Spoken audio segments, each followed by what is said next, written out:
They are the elite infantry of the Ottoman army, disciplined and loyal to the Sultan, with religious fervor that drove them ever forward against their enemies. Nations both to the west and the east learned to fear them. To be a Janissary meant to be respected. No civil court could try you. The air you gave off as you walked the streets was of pride and glory, earned by years of service. When first appearing on the battlefield, it was this new corps of soldiers with its discipline that most impressed the European observers like Giorgio and Raimondo. While the Ottomans relied on their skilled horsemen, it was the Janissary that proved that well-trained and disciplined infantry was still of importance, and in fact changed Western thinking itself in the years to come. The Janissary, by its basis description, is a slave soldier.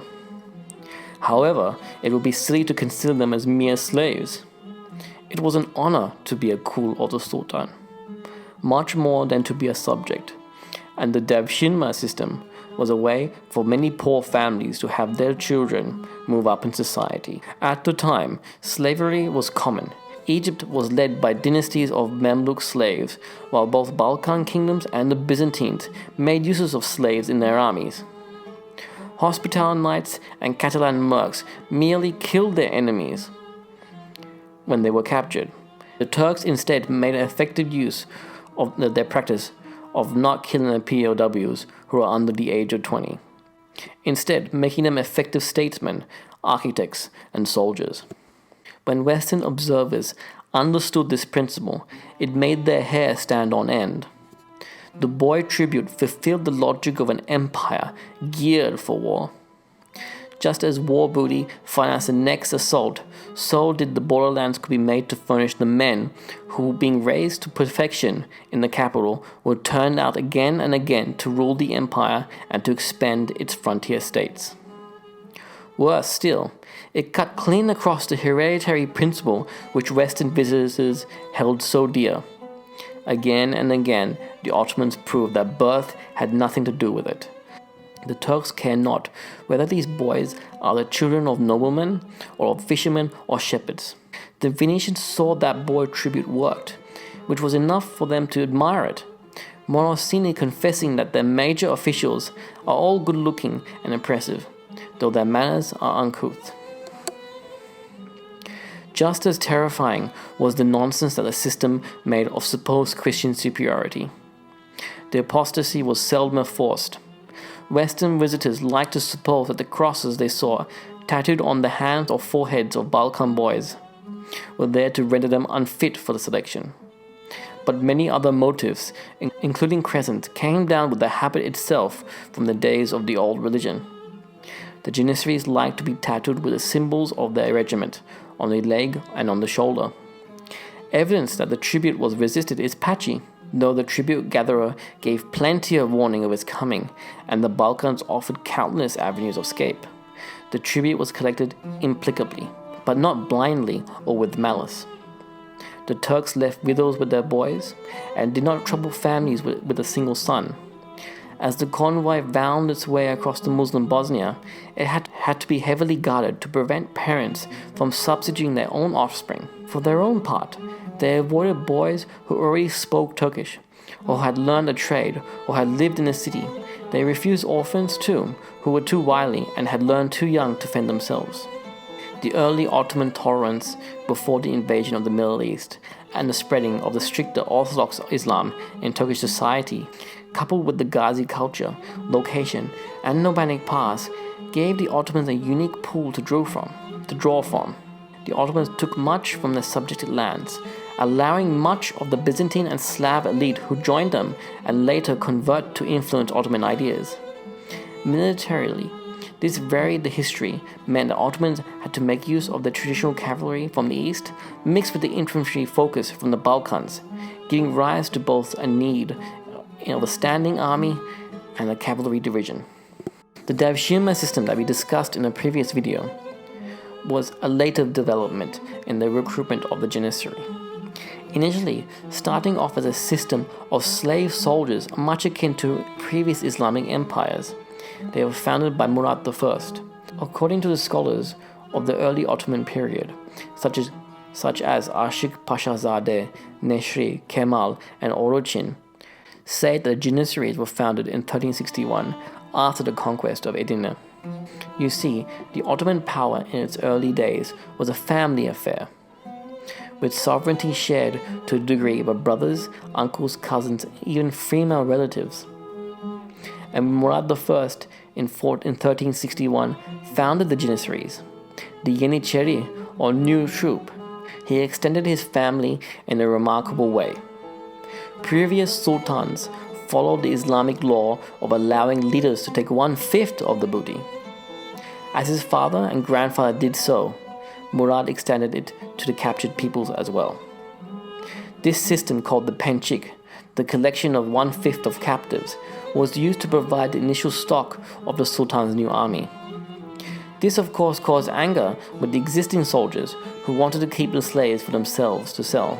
According to the Ottoman chronicles, the penchik was devised jointly by Kara Rustem of Karaman and Chandali Kara Halid, probably after the conquest of Adrianople, which is Edirne today, in 1369. Unfortunately, the foundation period of this important military institution is not clear, and the available information was very problematic. But we can reconstruct the early Janissary institution by using clues from its well-developed form of the mid-15th century.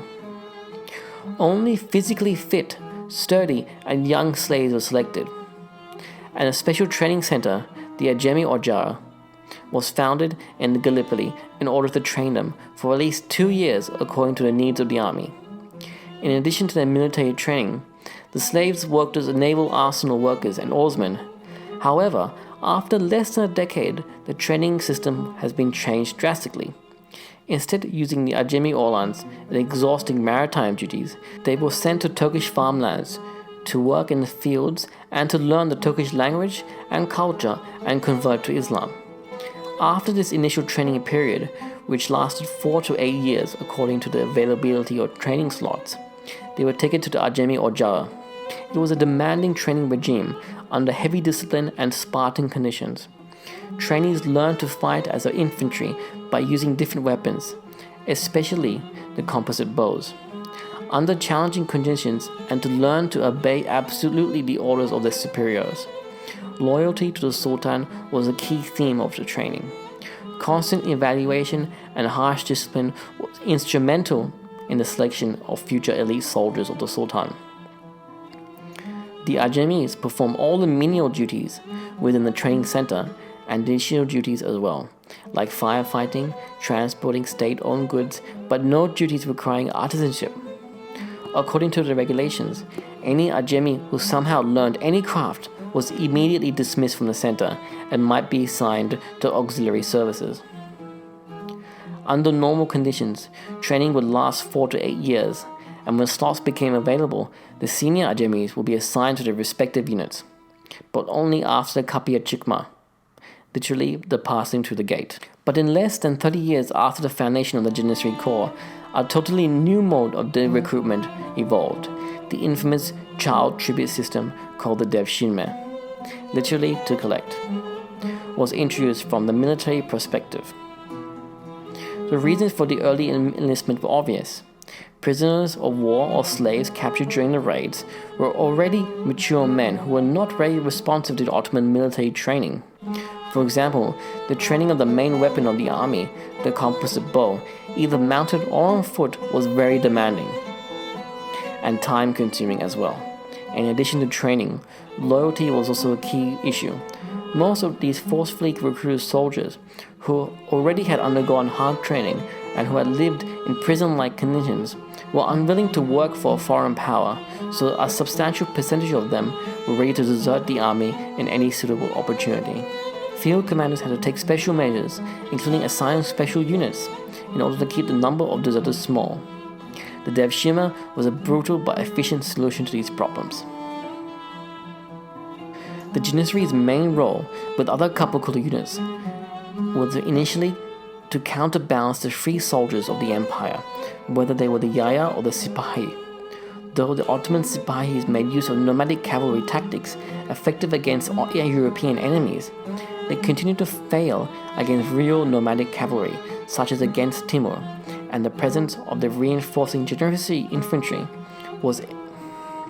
Though the Ottoman Sipahi made use of nomadic cavalry tactics effectively against European enemies, they continued to fail against real nomadic cavalry, such as against Timur in Ankara, and the presence of reinforcing Janissary infantry was essential for the success of the Sipahis against the nomads.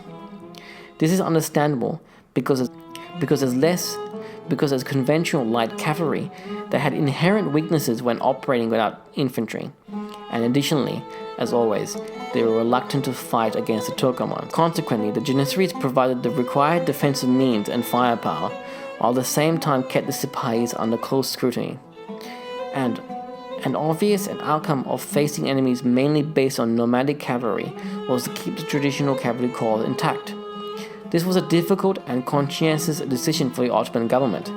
The dynamics of the western frontiers increasingly required more infantry with firearms and artillery, which were not all suited to deal with nomadic cavalry that refrained from pitched battles. The Ottomans did not have the luxury of affording two different armies that specialized according to the capabilities of completely different types of enemy.